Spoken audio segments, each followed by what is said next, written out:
23 رمضان المبارک اور روزہ ہے 23واں۔ نوٹ فرما لیجئے آج کے وظائف: بعد از نماز ظہر 7 سلام 11 مرتبہ پڑھیں، سورۃ التین والتین والزیتون 21 مرتبہ پڑھیں۔ بعد از نماز عصر پنجم کلمہ استغفار 100 مرتبہ پڑھیں۔ بعد از نماز مغرب دعائے مغفرت: ربنا ظلمنا انفسنا وَإِن لَّمْ تَغْفِرْ لَنَا وَتَرْحَمْنَا لَنَكُونَنَّ مِنَ الْخَاسِرِينَ 100 مرتبہ پڑھیں۔ بعد از نماز عشاء دعائے نصرت 40 مرتبہ پڑھیں۔ ربی انی مغلوب فانتصر۔ سورہ نور میں رب رحمان کا فرمان ہے، اور معاف کر دو اور درگزر کرو۔ کیا تم پسند نہیں کرتے کہ اللہ تمہیں معاف کر دے؟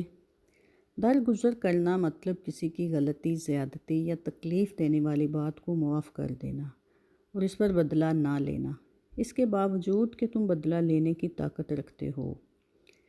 زندگی میں انسانوں کے ساتھ رہتے ہوئے بہت سی باتیں دل کو دکھا دیتی ہیں، کبھی کسی کا سخت لہجہ، کبھی کوئی ناانصافی اور کبھی کسی کی بے قدری۔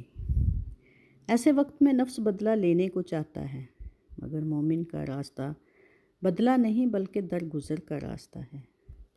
درگزر یہ ہے کہ انسان دل پر لگنے والی چوٹ کو اللہ کی رضا کے لیے برداشت کر لے اور بدلہ لینے کی بجائے معاف کر دے۔ جو شخص لوگوں کو معاف کرتا ہے، اللہ تعالیٰ اس کے دل کو سکون عطا فرماتا ہے، اس کے مقام کو بلند کرتا ہے۔ آئیں آج کا دن یہ چراغ روشن کریں اور رحمت کی ان ساعتوں میں خود سے یہ وعدہ کریں کہ ہم لوگوں کی غلطیوں کو نظر انداز کریں گی، غلطیوں کو معاف کریں گی، لوگوں سے درگزر کریں گی۔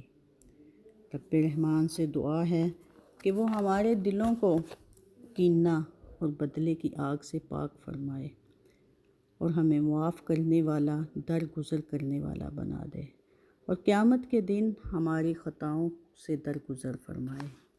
آمین بجاہ النبیین۔ جزاکم اللہ خیرا۔